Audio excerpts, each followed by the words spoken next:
the record straight. Being like a stadium like this, full of people here to support like women is just like so cool for us. Oh, we're here to support the Cuzzy, Portia Woodman. Yeah, we'd love to see put a show on for the whānau here today, and hopefully the girls can raise the cup.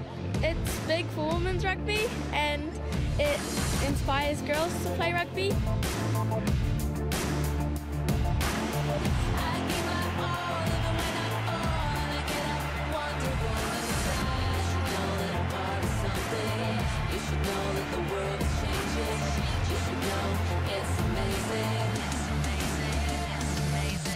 I've been to Eden Park for the first concert. I've been there for All Black Test matches, but I think this tops it. No, actually, it does top it. And they did our country proud. Energy was electric. I've never seen a bigger crowd as that in my entire life, and it was for women's rugby, which is just so cool. All the little girls want to play rugby now. I want to start playing rugby. Bristol Murray, we love you. Too much wahine toa. Sheesh. New Zealand's known for the All Blacks, and now New Zealand's known for the Black Ferns and the All Blacks. It's just done wonders. Without a shadow of a doubt, one of the greatest moments of New Zealand rugby history, that is for sure, at Eden Park on the weekend. The Black Ferns winning a 6th Rugby World Cup crown. Great to have you with us here on The Breakdown. The kilted Kiwi Brendan Laney, whānau Ken Laban and Black Fern Chelsea Semple with us. Chelsea, there wasn't a dry eye in our household. We were going nuts. It was a special night. What was going through your head the last 5 minutes of that game and immediately after? Oh, well, firstly, just what an absolutely outstanding occasion. To see that, the Eden Park packed out, the vibe down there, this was all for women's rugby, and it was worldwide. And after that occasion, women's rugby's changed forever. Not only in New Zealand, but around the world. It has changed forever, and that just gives me so much pride and so much excitement. The game itself, what a display of rugby. One of the best games I've ever seen, and that's across the men and women's game. It was tight, it was exciting, the skill level, the speed of the game, the amount of minutes the ball was actually in play. It was outstanding to watch, and that last 5 minutes, I mean, I don't think I watched all of it. I mean, I was kind of hiding myself away because, I was just so emotional. My heart was beating so fast, and England's strength, everyone knows, is their line out and their maul, and they get one 5 metres out from the try line with in overtime, and everyone would put money on them scoring that. But Jonah Ngannou getting up and contesting that, I get goosebumps thinking about that moment. That's going to go down in history. I'm going to replay that in my head.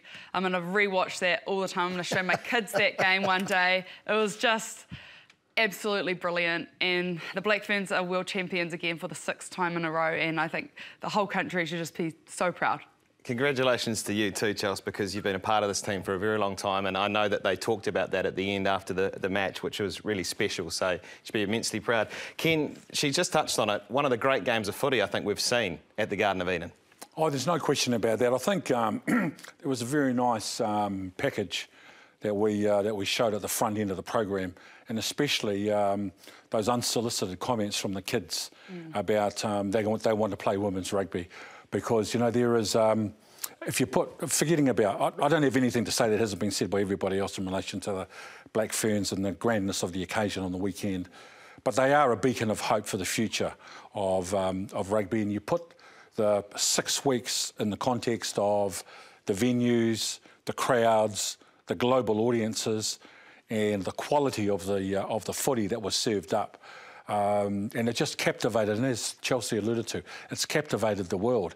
And in a time, you know, sometimes we live in a divided world and we're concerned all the time about the decline of teenagers and young people in sport and physical activity. And then listening to those kids, inspired by the women on the weekend and inspired of what the experience that they've all in, a lot of them, that wouldn't have been the only game they've been to. Don't forget, there's been 3 or 4 sellout crowds ahead of the final on the weekend. So I think that World Rugby, the women's players, all of those involved in the organisation behind the scenes that created the match day experiences can feel immensely proud. And obviously, you know, we're all very happy, New Zealanders, that they got the job done on the weekend. But even if they hadn't have got the job done, we wouldn't have changed our view about what an experience it has been and what a wonderful period it has been for the growth of the women's game. Absolutely. But if they got it done too against an English pack, which was rampant early on, they scored some fantastic tries off their rolling ball. It was a final, really, that had it all, didn't it? We saw the red card to Lydia Thompson. Let's just touch on that quickly. Head-on-head contacts on Portia, fair call. I thought the officiating actually was pretty good. I thought it was too. We talked about it previously to the program. The refereeing was really, really good because there had been a couple of performances in previous games that weren't the greatest. But I thought she refereed really, really well. And look, the head-on-head thing it's been so tough for all referees and all our levels. It's such a tough thing. And you take into a final, that sort of thing happens. You're taking a person out of the game. Then there's the one later in the game where it was against the Black Ferns. Could that have gone a different way? Was that only yellow? Should have been red. So, you know, that was really tough. And you know, that head-on-head thing, we've got to make sure that's done right. And I thought they refereed it really well. It was a big decision in the game. It was a big decision to take them down to 14, and obviously we went down to 14 as well. But I thought both teams actually adjusted really well. The Poms did as well. But the Black Ferns, you know, they weren't meant to win that game. You know, if you looked at the way that the English played and have been playing for 30-odd games, they weren't in to win that. So that was cool. Chelsea, who stood out for you? Obviously, Aisha came off the bench and played an absolute blinder, but there was a cast of thousands, wasn't there? What was the key to success, do you think, on that night for the Black Ferns? I think, I said it before the game, if the Black Ferns were going to come out and beat England in a World Cup final, Ruahei Demont would have to have an outstanding game, not only as captain, but as a number 10 running the game. And I think she absolutely did. She's such a physical presence on the field. And the way I've seen her leadership grow from when she was first named captain at the start of the year when Wayne Smith took over until now has been immense. She was quite shy at the start. She wasn't quite confident in her ability to lead, and now just the mana and the passion she oozes and the way she keeps a cool, calm head and kind of brings the girls in around her. It's how the difference that I saw, and it was really interesting to watch evolve throughout the game. At the start of the game, when England were up and things were going well, their unit, their huddles and stuff were so tight. They were looking at each other in the eyes, and I got the feeling that, you know, they were here for this for 80 minutes. As the game went on and the momentum started to switch, it was the Black Ferns that had the likes of Ruby Tui, Ruahei Demont, Kendra Coxedge, bringing everyone in, going around, patting each other on the back, looking at each other in the eyes, whereas the English girls, I think it was the first time they've been under that much pressure in the last few years since they've been on their 30-game win streak. They were the ones looking a little bit more disjointed. They were dropping their heads. Their body language wasn't showing the confidence that they had at the start of the game.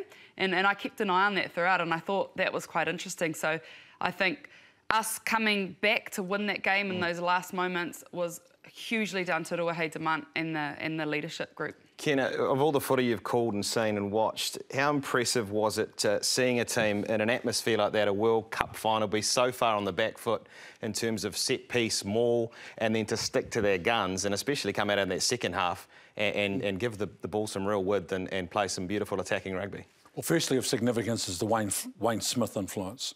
So the All Blacks are used to playing Northern Hemisphere teams and used to playing South African teams where the tight five is bigger, the loose forwards are bigger and heavier, the scrum is heavier, and their set play and their structure has been, without being disrespectful to previous All Black teams, they've struggled to contest. So having Smithy there, who's been in a team environment of having to counter that, and of course that line-out drive by England, that's up there with Canada's. They're the two best line-out drives I've seen at any level of the game. If they win the line-out 5 metres out, 10 metres out, you can guarantee 90% of the time it's going to be a try. So I think that's a significant factor. And Brendan was right to allude to the red card. So they had to play 60 minutes, and I don't think we've quite got that right.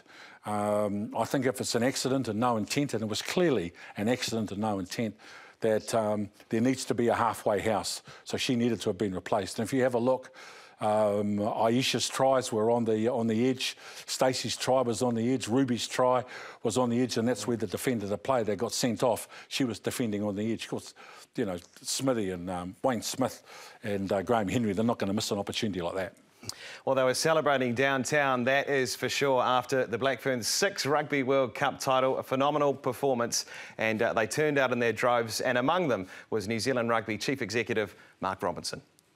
You know, Kiwis should be incredibly proud of, you know, how we've gotten behind this team and you know, elevated them up into the country's consciousness in a way, and they've become, you know, the nation's team, haven't they, in a very, very short amount of time because of the way they act on and off the field. They've got a spirit and an energy and a culture about them that is infectious to people, and people want to get alongside them. And this is another sort of advertisement to that today. We see it firsthand that, you know, our people are authentic, genuine, you know, they care about the game, they care about each other, and it's just wonderful to see.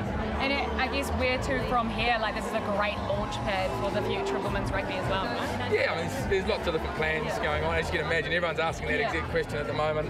I think in the professional space is obviously the extension of Super Rugby Aupiki. We're talking to, you know, Australia and the Pacific to grow that competition out over time. Maybe even as early as next year, do some crossover finals there. The international season's going to build out a little bit more. You know, we'll play Pac 4 again for the first time next year in a proper format, hopefully. Then WXV, the international comp at the end of the year. So there's lots going on in the community game. You know, we're investing more and more into the community space than we ever had, and the focus areas there are women and girls and teenagers. So we've got to make sure that we make that investment count. But right across the whole rugby system, we want to do lots more. And I think, you know, today and yesterday are a real vindication that it's a worthy and really important investment.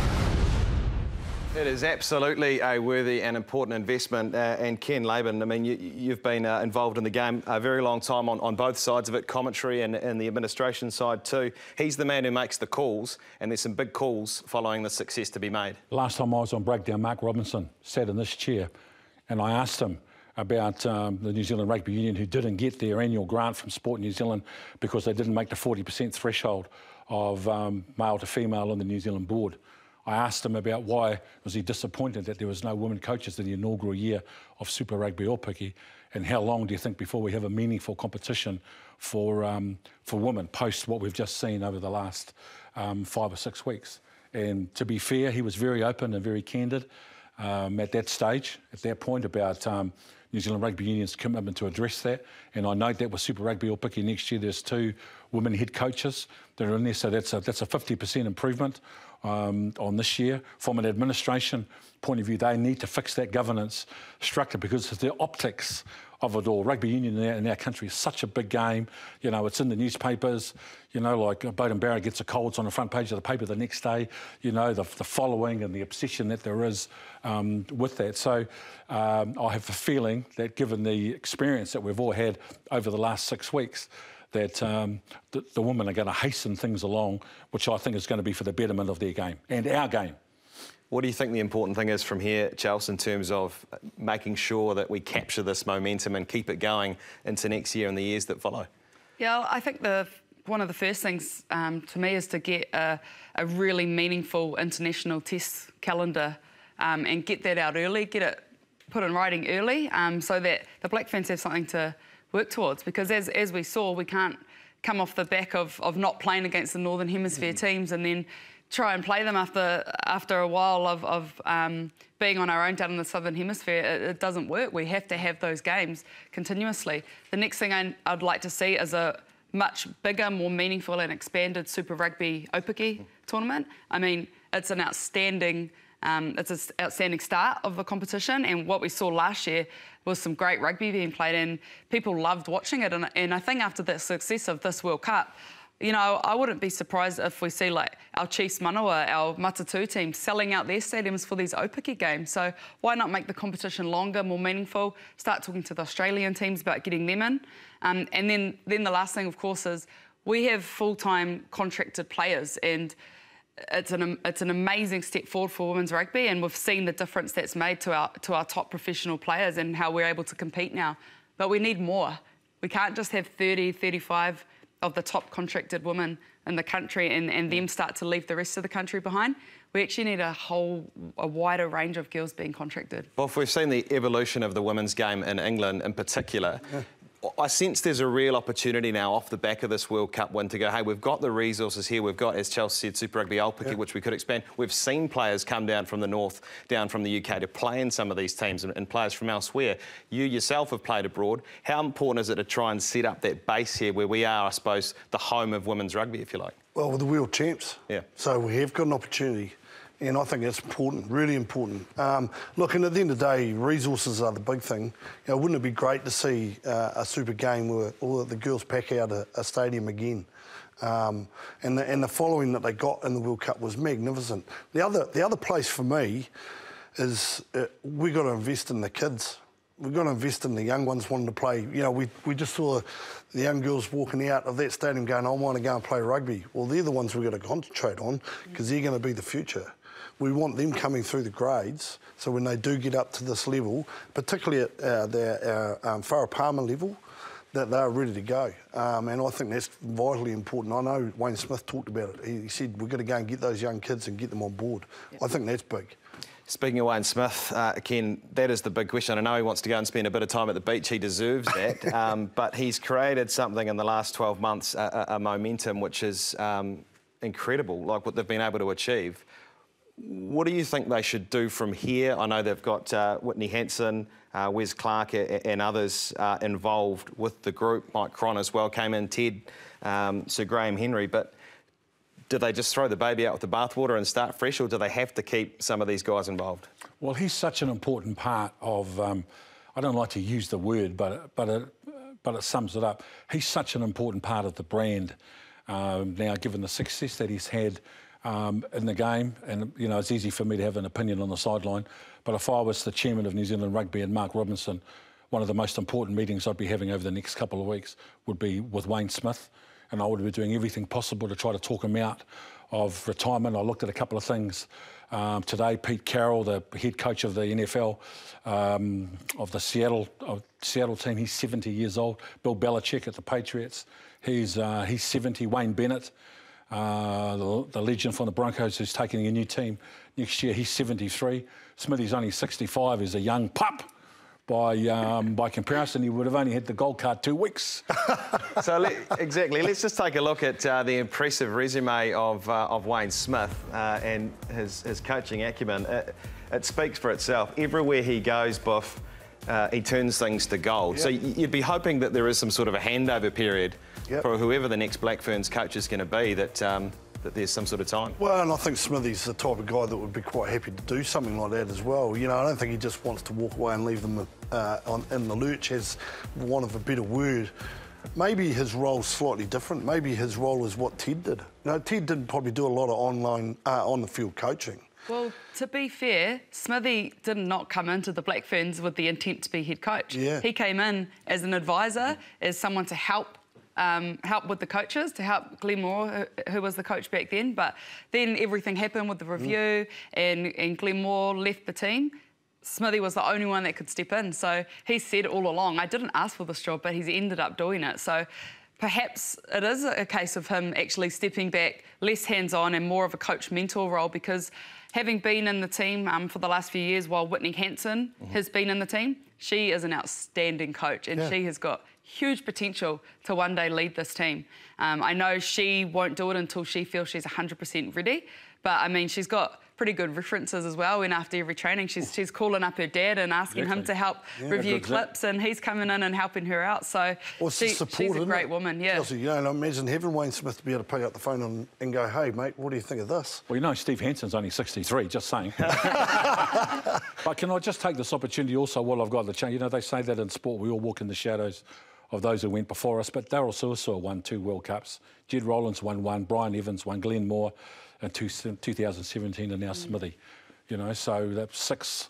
You know, there's been a wonderful, but I think that after Smithy, that the next head coach should be a woman, if not a co-coach, and I see great value and great benefit, not only for the Black Ferns but for the game itself, for Smithy to stay in a role while we manage that process of getting whether it's going to be Whitney or one of the Super Rugby Aupiki ones to come through. Now, to me, that would represent the ideal. Victoria Grant, Crystal Koa involved as head coaches in Aupiki next year. Chelsea, how much do you see the growth of those people involved in those teams and those franchises? You yourself know what it's like on the field, coming into that environment, a new environment like Aupiki. How have you seen them grow? Yeah, I think it's been massive. I mean, I was lucky enough to play with both Crystal Koa and Victoria Grant, and I think the way they've gone through the coaching ranks has been awesome. Like, it's not just been, oh, we need female coaches, let's just grab some who are going to put their hands up. They have proved themselves time and again to be great coaches, and having been coached by them as well, I know how talented they are and how ready they are for the role. So, I mean, I'd like to see, and I know NZR are putting in place a lot more coaching pathways for women to be successful in those roles as well, but we just need more coming through. And I hope now that, you know, rugby is getting more and more professional for the women, there's going to be more kind of ex-players step into that coaching pathway as well and earn their accreditations. We've just seen Linda Itunu be picked up by the Blues as an assistant coach, and I think she is going to be amazing in that role. So more players like that getting opportunities and being supported to become female coaches in the game, just coaches in fact in the game, is probably what we need to see. Kim, we know that the Sevens was a big talking point, the recruitment of the Sevens players coming into this World Cup. How important is that synergy and that focus going to be going forward? Because a lot of players are going to want to go into the shorter side of the game, but keeping that together and taking it from here. Oh, I think they've been fantastic. You know, to be honest, you know, most 15s, girls and boys don't want to play Sevens because the game's too hard and the trainings are too hard. You know, no one wants to do 30, 150s on a Sunday morning after being night out. But you know what they've brought to the game has been, you know, you look at Stacey, Ruby, Portia, Salika in 2017, and the leadership of Sarah. You know, like what they've been able to do, the calmness of having played in so many big games themselves, Olympic gold medal finals, Commonwealth Games, playoff matches. You know, all of those experiences, they stay with you forever. So, you know, when they come into an environment with a young kid like Aisha, you know, only her second or third year in the Black Ferns jersey, she looks across the locker room and Portia's sitting there. You know, well, how much confidence do young players get out of having that kind of opportunity? So I think it's been a smooth transition for them. I did like Ruby saying just before she led everybody in song, she just reminded them that she got shafted from the Sevens. And the next minute I'm in the 15s. Have you ever seen anything like that, Buff, at Eden Park? The crowd in full voice, Ruby Tui leading it. It was brilliant, wasn't it? I'll tell you what, there was real good effort because no disrespect, I can't sing. And to be fair, Ruby, I was singing on the couch. But Ruby did a great job and everyone dived in, so good on her. This is why the country's fallen in love with the Black Ferns finally, eh? Because you're seeing stuff like that. Like, I don't think I would ever see a professional men's player take the microphone up and get Eden Park all singing a Māori song together. No, exactly. You see Richie McCaw leading the Eden Park? No, not like that. It's the personalities of the girls, though, isn't it? We're allowed to be ourselves, which is the main thing. And I think the world gets to see the culture that we have, the absolutely shining personalities that these girls have as well. And that's what's made this World Cup and this brand of the Black Ferns become so big and just so amazingly special. I just want to get your thoughts, Chelsea, on a very special player. Obviously, after the game, they talked about the greats who have laid the foundation for Black Ferns rugby. Whio Whamosili, Dr. Farah Palmer, yourself, and your chapter's not done, but Kendra Coxedge. I think we're all just so delighted to see that career end on such a note, you know, and it was just wonderful to see her celebrations at the end, and it was fantastic, wasn't it? Oh, Kendra has been a massive part of the growth of women's rugby in New Zealand, of the Black Ferns, of getting us out there, and what a stellar career she's had. She's won New Zealand Player of the Year, she's won International Women's Rugby Player of the Year, she's started almost every single game in her career, the most capped Black Fern of all time, and for her to be able to finish her career like that, I'm so proud of her, because on the end of year tour last year, it was a tough tour for everyone, but for her in particular, she lost her nephew Geordie while we were overseas to a tragic accident, and she still put her hand up and played in those test matches because what she gives to the jersey is just so much greater than her performances off the field. It's everything to her, and to be every single one of my test matches in the Black Ferns All 29 have been alongside her at 9. So I've got to, you know, witness her grow in the leadership space, as a player, as a person, and in the whole New Zealand women's rugby scene. So I'm hugely proud to be her friend and her teammate, and I think I speak on behalf of every Black Fern or every women's rugby player in the country when I say thank you, Kendra, congratulations, and enjoy your well-deserved retirement. Absolutely, well said, Chelsea. Well, one of the stars, without a doubt, of the Rugby World Cup was Portia Woodman. Now, it was a shame, obviously, she couldn't see out the Rugby World Cup final. An absolutely fantastic player and who has inspired, as all of the Black Ferns have, young children around New Zealand and around the world indeed as well. This is Portia Woodman's message for young wahine in Aotearoa. Dear little girl, there you are. Yes, you. I see you. Ready to play. I want you to know that what you can achieve will not be defined by the colour of your skin, by age, who you love, and by being a girl. And should anyone try to tell you otherwise, look to us. Look to them. You can achieve all things. Silence the haters. And inspire the next generation. You have mana. You are a wahine. Mana wahine.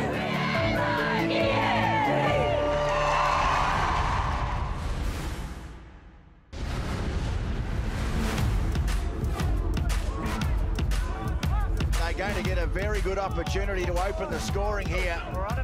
Taukiaho, he's close to the line. He is over. Samasoni Taukiaho. It's there for New Zealand. De Groot quickly through the hands. Barrett sends a kick out. Here's a chance for Talia. He's in. In his first test match, Mark Talia scores. Now lovely cut through the middle from Hogg. Puts the chip ahead. He's got the speed. Anton Leonard-Brown has been yellow carded for that tackle on Stuart Hogg. Havili now calling for it. Oh, it's been intercepted. Darcy Graham, Carlin Clark comes at him, can't stop him. Oh, and Graham's in. Scotland have a chance to level it up. Scott Barrett now lines up. Now over he goes, and now the All Blacks have the chance to go back in front. It's there to be taken. They get it away to Talia. He's in. Scotland were brave. At times they were brilliant, but in the end, the All Blacks got it right when they needed to, and they now make it 6 in a row and look to the final match of the season next week at Twickenham. Well, Sir John Kerr, when we came to Murrayfield, we thought that the All Blacks would have a challenge in front of them, but not like we got here tonight. This Scottish team, they threw everything at this All Black side, and in some ways maybe a little bit unlucky not to be that team to get that first win. Oh, I'm sitting back with my feet up after 20 minutes thinking, oh, this is going to be a 50-pointer. And then they came straight back into it. Then there was this period right through the game, probably from 20 minutes, and then Scotland played well, but for sort of 50 minutes, we just didn't get the ball. And then the last 15 minutes, bench was outstanding. We haven't spoken about the bench like that for a long, long time. So I think it's an important win for the group. I was worried for long periods of the game. I thought, wow, you know, we're running out of minutes. A couple of things went our way. We got the bounce of the ball, but they stayed strong. If they win against England, how much have they turned this season around? When they win against England. Well, if. It's as if. Because there's no givens. We saw that tonight. You can't take anything for granted. Yeah, no, exactly. And look, and I think that there's so many things at play at the moment. There's World Cup selection. There's some guys on the fringe. You know, what is... I'm old school, right? So for me to see 7 changes, especially 9, 10, 12, 13, from last week, it's difficult. Us old guys, we don't sort of get that. But at the end, Ian Foster's right. He's played these guys. They've come through. They've got a tough win. So now, what do we see next week? Do we see Hoskins Satutu coming onto the bench? Do we see a couple of guys getting that last moment to actually put their hands up and go, I want to be part of this squad? I can't see too many in this squad that aren't actually part of this conversation, but they'll all want to go home. And we say in the All Blacks, you want to lie on the beach without a rock in the middle of your back. We do not ever want to lose at Twickenham. It'll be a hard test match, but if you can get up and win, that's been an amazing Northern tour. I couldn't say it any better than that. I'll leave it at that. Let's bring on England at Twickenham in 6 days' time. Indeed, let's bring on Twickenham in 6 days' time. Brendan Laney, 20 test matches for Scotland. They haven't beaten the All Blacks yet, but gee, they were close at Murrayfield. Had them panicked too. Yeah, they did, mate. Look, 10 minutes at the start, 10 minutes at the end, the All Blacks were really, really good, really direct. They got the game going. I must admit I was a bit the same as JK. That first sort of 10, 15 minutes, I thought the Scottish boys are in a bit of trouble here, but I think we've got to give some credit to the Scottish. I thought they played outstandingly well. There was a couple of opportunities they got. Okay, you know, Darcy Graham, was outstanding on the wing. His try was an absolute beauty, but you know, a try underneath the bin, which was, you know, a penalty try, which I thought maybe the bounce of the ball maybe did Hogg, but, you know, you touch a guy under the bin there or in the goal line, it's a tackle, you're out of the game, aren't you? In 10 minutes, and that's exactly what happened. He ended up in the bin. Look, I was just stoked for Scotland with the way that they played. Their attitude towards it, they threw the ball around, and they were really direct with what they did. And that there, another 10 minutes either side, and once again, going back to the All Blacks, they did well in that last 10 minutes to get back into the game because they were under the pump. A couple of moments, Chelsea, where they really got the Murrayfield crowd behind them, in particular when Anton Leonard-Brown went off. Let's just talk about that quickly. What was your take on a penalty try? For me, tackling a man in goal, irrespective of where the ball is bouncing, that's fair play. Yeah, look, I think Anton knew straight away that he was going to be sent to the bin, and I fully agree with the decision. I think the thing that gave Scotland the momentum was they played really smart when Anton was in the bin for that 10 minutes. They really capitalised there, and I think Stuart Hogg led a lot of that attack. And I tell you, I came into the studio this morning at 3 a.m. feeling a little sluggish, but after 15 minutes into this game, where I saw the passion and just the elation from Stuart Hogg and his actions, and just how passionate he was when he was playing, I was sure was awake after a little while there. So yeah, we see here some of these fantastic little kicks he was putting through, and yeah, I think that would have been a try for all money. So an interesting game, tit for tat, and I think the All Blacks will take a lot out of that. But I agree. I think you know, Scotland 10 years ago, they wouldn't have showed up with big, fast, dynamic, strong wingers like that. They've come a very long way, and they're going to take a lot out of this game as well. Ken Grigor Townsend will be pretty happy. I mean, there was a lot of direction to the way the Scots played, particularly with the ball when they got it out wide, but maybe just a wee bit isolated on a couple of those occasions. I think you alluded to it, Buff, where they got close to the goal line to scoring a couple of tries, but outstanding work by the New Zealand loose forwards. Yeah, Chelsea makes a very good point about what Scotland were like 10 years ago and what they're like now. You know, they play England, Ireland, France, Wales every year in the Six Nations. Everybody sees the tapes. Everybody reviews each other, and that's on the field and off the field. And the reality is, international footy, and we've seen that. It's not only we get really frustrated here about the All Blacks, but how's Australia going with their recent record on the Northern Hemisphere tour as well? South Africa's had the same situation with Argentina as well. And to be honest, we want international rugby. If we want it to be compelling, we need to be on the edge of our seat. Gone are the days where the All Blacks can just walk into Murrayfield and walk away with a 25-point win. Those days are long gone. And I thought, as Brendan said, I thought Scotland were outstanding. Very athletic, big, played some good footy.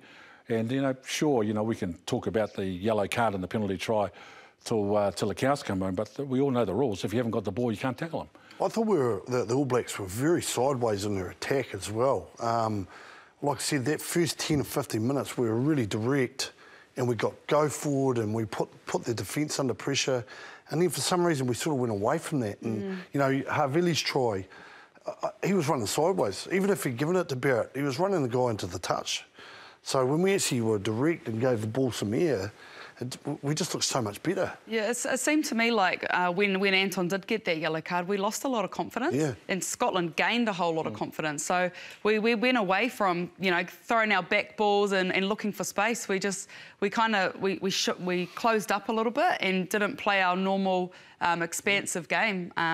And Scotland, on the other hand, who usually are very direct and they use their big forwards a lot, they were playing an extremely expansive game, using the width, throwing the behind balls, throwing missed balls, and looking very elusive every time they had the ball. And that was the chunk of the whole middle of the game, really, apart from the first 10 and the last 15, Scotland were the better team. Well, the Black Ferns had to rely on their spark plugs off for the bench in the World Cup final. The All Blacks too had to rely on their pine to get it done at Murrayfield. Let's hear what the All Blacks coach Ian Foster has to say. He caught up with Goldie after the test. Yeah, to be honest, it's exactly what we expected against Scotland. You know, they're a grown force. They're a hard team to play against, and they played with a lot of passion on that early part. But you know, I'm really pleased that last quarter. I really felt like we were getting to them, and we just needed maybe to hold the ball and just make them make a few more tackles, and that turned out to be the case. A number of players you've given an opportunity tonight, the likes of Akira Ioane, Mark Tilley on debut. How do you think they went? Really well. You know, I thought Mark particularly, I'll talk about him because it's his first test and it was a special time, and you know, he obviously got that early try and got a late one, but his work in between I thought was really quality. So he's been with us a while, and I was really delighted with him. One last test match left in 2022. It's England at Twickenham. Is that the perfect way in some ways to finish this season for this group? And are you excited for that last challenge? Absolutely. You know, there'll be a lot of talk about it, but it's, you know, we'll get over tonight and reflect on tonight. But, you know, the chance, you know, the big test at the end is always special. Twickenham's always special for us, and you know, bring it on. Thanks, Coach. Well done. Cheers, Colby. Plenty to talk about, that is for sure, ahead of the England match. Midfield, and Ken's just said he'd bring Stacey Fleuler in and pair her up with Rieko Ioane. I'm not sure if we can make that happen, but Chelsea, it is an area of contention. Geordie, when he came back in, he looked to sort of, you know, shore things up for the All Blacks. What's your mix going into the final game of the Northern Tour? I think Geordie Barrett has to start at 12. I think when he did come into that 12 position on the test this morning, he just got things going forward. He's a big, strong presence in there, and I think right now he is our best 12 option, and that in turn sends Bowden kind of back to 15 and brings Mo'unga back into 10. The 13 position for me is interesting because I think Fozzie will be thinking, obviously Rico's our number 1 13 at the moment, but we need to give Anton Leonard-Brown more time as well because he's going to be a huge part of our World Cup next year, I believe. I agree. So do we put Anton Leonard-Brown into centre and push Rico to the wing and see how that combination plays out? That's what I'd kind of be looking at if I was Fozzie. I couldn't agree with you more. I think Anton Leonard-Brown's our 13 and has been. The only reason he wasn't there was because he got injured, and it was a massive injury. It was always going to take him a wee bit more time to come in. But we've seen the touches in the last test, how good he is. And I think we will see that. And I hope we do see that. And I still think that Rico is our best winger, a left winger. He's an outstanding winger. What do you reckon, Ken? Because Rico's been sensational in the midfield. So how would you stick things together for that final game and indeed going into next year? Well, they're not going to change it now for the last test. So Rico will start at 13. What Chelsea and Brendan said, you know, of course, all of that makes sense. But the reality is Rico's been the mainstay in the midfield. And you know, what they do about 12, what they do about Havili, because Havili was the first choice 12 for a long time after Quinn got injured. Quinn Tupaia got injured. Anton Leonard-Brown, that's you all agree. And then what do you do with Jordan? So Geordie Barrett, I mean, so. I don't know what I'm trying to say. I think that Barrett could play 12 if they wanted to, but I wouldn't play Geordie Barrett at 12 against West England. I'd go in with the strongest, most proven midfield combination, and that would be, for me, I'd play Anton Leonard-Brown at 12 and Rico at 13 and play Geordie at the back. And you've just got to make the call on Richie, Bowden. One starts at 10 and the other comes from the bench. Boff, Geordie going into 12 opens the door for Bodie. And you talked about this off-air before, how difficult it is for someone like Bowden Barrett to be playing 10 one week, playing 15 the next week. Just for someone that's been in those positions, just explain how difficult at international level it is to switch. Well, it is. At Test rugby, you only get a certain amount of time. It's quick. It happens so fast. You make a mistake, you get punished. And when you play fullback, you've got a little bit more time. You go into 10, that time's gone. And you've also got the weight of running the game. So I feel for Bowden, to be fair. I think they've got to go to him and say, mate, you're our fullback, or you are coming off the bench and you are doing this 20 or 30 minutes. Because if we go back to the World Cup they won over there in 2015, what did Bowden Barrett come on and do? He came on the field and scored the winning try and changed the whole game. So I think they've got to make a decision with him and go, this is what you're doing, mate. This is your role. This is what we want you for. And he will do it because he's that guy. Another guy who'll do it, Ken, TJ Perenara comes back in, gets his opportunity. It was so good to see. And, you know, the mana, the passion, it's always there. He's back in the conversation, surely. It's interesting when how players react when they get dropped or when they get bad news. And especially when you're sitting on 78 tests and have been such an important part for a long time. And he's been an interesting observation for me, TJ. So in between Super Rugby and the NPC, TJ went back and played for the Norths Rugby Club in the local club competition, led his club team Norths to the Jubilee Cup, which is a prestigious winter trophy in Wellington for the main thing. And then he was a very, very important part of them winning the Ranfurly Shield and, of course, winning for the first time in 22 years, winning the NPC. And there was 3 significant competitions where he, like Kendra, you know, the number 9 touches the ball more times than anyone else on the park, so they have a major say. Kick, pass, run, all those key positions, as well as defending in that tough area with a lot of traffic. And to me, if you know, you need to, by whatever criteria you wanted to measure, he has been an exceptional personality in terms of the way that he's handled and conducted himself with such class and grace, because he could easily have, you know, signed a mega deal to go to Japan or go to Europe and say, well, you don't want me, flip New Zealand a bird, and off he goes. But he hasn't done that. He stayed back and forward, and the game turned when he came on. That's no disrespect to Finlay Christie, who's a good kid with a big, enormous future, but TJ was the key player that turned that game this morning.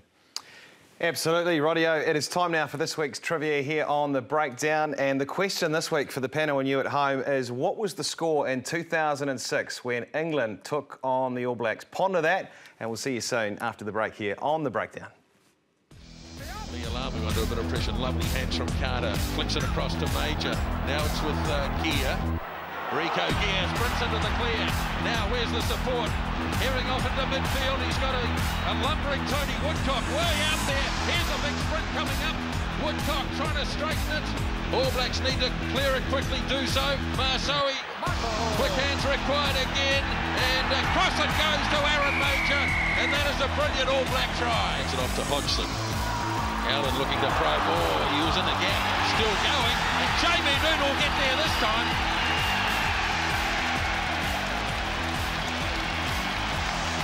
By Keller. Here's McCaw drawing and passing nicely now. Carter should go all the way here. Dan Carter, what a brilliant try for Dan Carter.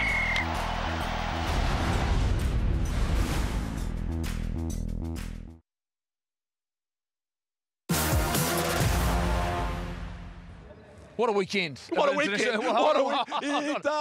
Wait, stop, wait. No, Black Ferns first. Oh, yeah. The Black Ferns first. We've got world champions, World Cup winners. That's what we've got. And you were dancing like I was dancing in my room as they managed to get across the line. And we've celebrated and talked about that. You can keep celebrating in New Zealand. Now you can go. Now you can go. Come on. Start dancing again. You run out of puff already. All the girls said dance. Even Wayne Smith's dancing. And Ted, you've been dancing. I just want to thank our beautiful Wahine for what they gave the world, really. Being over here, being at home, seeing the way you approach the game, the smiles, and then to get up and win against the odds really was just beautiful. And then Italy. E voglio dire a mio amico, ti do un bacio, Kieran, che sei bravo. Sei mio giardiniere, ma ti do un bacio. Sei bellissimo. That's a message for your gardener, right? Yeah, that's my gardener. I just said to Kieran, you're not going to want it, but I'm going to kiss you, my friend. That's such a great win. I was over here with a group of my old rugby guys, and we're in this pub, and we're just going nuts. Like, yes. How's he going? Ken Laven, first word after that performance. That was outstanding. I think JK's still on it. He's been on a bender, that's right. That's he won. He's a bit excited, isn't he? Oh, mate. He wants pepperoni on his pizza, that's what I could understand. But why not, Buff? Why not? But we'll talk about the other Autumn Internationals shortly. But the trivia question was, what was the score in 2006 between England and the All Blacks? What do we reckon it was? Any guesses? Oh, look, I know. You know it, I'm guessing, but I'm pretty sure they give him a bit of a hiding. I think it was sort of at least 20-point gap. I'm guessing. Have you been Googling? No, I haven't. Yes, Honestly, I haven't. But I remember they went pretty well. You're warm. What do you reckon? Only because, I reckon 26-6, because that's 20 points. Okay. Like it. The score on the Picked it up. thing was already up to 28, Ken. You missed that one, that clue. Mine's a wild guess, but I'm going to go 40-26. Close. You're all close. 41 points to 20, the All Blacks, and for a bonus point, Dan Carter on that night, 21 points for DC. Boom. There you go, Chelsea. You get the points. You get the chockies. Chocolate fish after the show. Time I want a trivia. Hey, let's talk about the other matches. Boff, I know you had a close look at this one. Italy. Over the Wallabies, Dave Rennie makes a host of changes, but you can't take anything away from that side. That was fantastic. Historic victory. The Italians were fantastic. They really were. We talk about being direct and the way that they played. They just came out and fired shot after shot after shot. 3 of their tries were just beautiful moves with guys coming onto the ball, swinging around on attack. Their fullback, the wee fullback scored 2 absolute peaches. I think Kieran Crowley, this here was a beauty. They just went through the hands and they just drew and pass and put the guy in the gap. It was classic rugby. I think the really cool thing for world rugby here is these teams like Italy and Scotland, who would traditionally wouldn't match up against the likes of New Zealand and Australia, but the type of rugby they're playing where they are throwing the ball around and their skill set has improved immensely over the last few years. That young fullback you talk about, to me, he looked about 12. Oh, no. But the way he ran with the ball in hand, he was elusive and electric and just so exciting to watch. And I think the thing with these teams now is they're starting to believe in themselves and believe in their ability, and that's being really reflective in the scorelines against what's considered to be the top kind of 4 to 5 teams in the world. You got to give some credit to the coaching staff, Kieran Crowley. They didn't have their fly half, their star man, Paulo Gabisi, again, but tactically, taking on a Dave Rennie team, as I said, that had made so many changes, it was an impressive performance from that aspect. Yes, exactly, and of course, sport needs upsets. You know, England, I think, were $1.50 at the TAB, and the Black Ferns were $2.45. Australia would have been on even money for that. So, you know, we talked about it before, about if we want our sport to be compelling, you've got to have a few nail-biters in there. And again, I think it's just a reflection of how close all the international teams are, the fact that they're looking and reviewing. Everyone's bigger, stronger, faster. All the front rows are pushing big numbers in the gym. You know, all this, there's nothing new to the game, and as a result, we're going to see more and more closer contests. But France, they are just on some sort of a roll. 12th straight test win. I think they've beaten, in that 12-match run, the top 10 sides in the world. First over the box since 2009. They did it without their captain, Dupont, for a large part. They are playing some rugby. Oh, and that, well, I think is key. The fact that Dupont wasn't there for a large part of that game and they still went out there and performed the way they did, that just shows you how good these guys are at the moment. They have to go into the World Cup at home, one of the absolute favourites, because of the way they played. And that was no easy beat South African side either. They were there to win that game and win it big. They would put a lot of effort into that, and that French side stepped up. I think something is being done really well at France Rugby, because the way their men's and women's teams have been performing over the last season or two has been tremendous. I mean, I was lucky enough to tour France last year, where unfortunately we got beaten by a lot by an outstanding French women's team, but the support that the women's team have over there as well as the men's now, and the passion behind rugby, it's just grown immensely, and they pick out stadiums regularly, their women's team, and they were the first women's team in the world to do that. So I think France Rugby has to have a pat on the back as well, because both their programs are just so strong right now. And I think in a country where rugby isn't the primary sport, they're top of the world in both arenas, both women and men. Ken, how fascinating has this Northern Tour been? Because we know it's around the corner next year, it's not too far away. And you were saying as well, Buff, back before the show started, just about we can't really pick next year's World Cup. No. There's so many teams in the running. Even Scotland showed that this morning at Murrayfield. So Ken, when you look at it that way, how close is it going to be next year between the top sides? Well, France are going to be immense next year. Like, you know, there was real issues a few years ago with the French top league, with only 48% of those players playing eligible for the French team. Their under-20s program from 3 or 4 years ago, they won back-to-back under-20s, and the graduates from that program are now coming through into the international team and dominating. And of course, we've seen how close all the other teams are. It's going to be a very, very competitive World Cup, no question about that next year. Buff Scott Robertson, he gets another one over New Zealand rugby, over the All Blacks 15 with the Barbarians. Anyone, Chelsea, you can come in on this as well, anyone in that All Blacks 15 that has maybe worked their way into a wider conversation ahead of the World Cup next year? I think Sean Stevenson's played really well. He played really well in Super Rugby. He went on and led from the front and captain North Harbour. Played extremely well in Nottingham Cup. So for me, he is certainly one that's done extremely well, and I would not look out of place if he was popped into the black jersey. Yeah, I 100% agree, and I'm just still quite dumbfounded as to how he wasn't picked in that team in the first place. But anyway, moving on. Again, every time he gets the ball, he's absolutely electric and dynamic. I think in hindsight, having Brad Weber and TJ Perenara part of that All Blacks 15's team initially was really beneficial in terms of their leadership, and having them both called into the All Blacks to see what they can do there.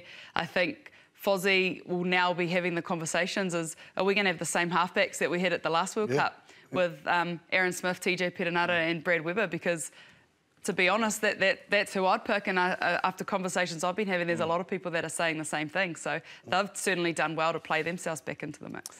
Great to see you all, Chelsea. Again, congratulations on the weekend when the Black Ferns won a 6th Rugby World Cup crown. We'll see you next week here on The Breakdown. Have a safe week. Ka kite. Over. De Groot quickly through the hands. Barrett sends a kick out. Here's a chance for Talia. He's in. In his first test match, Mark Talia scores. Poking player.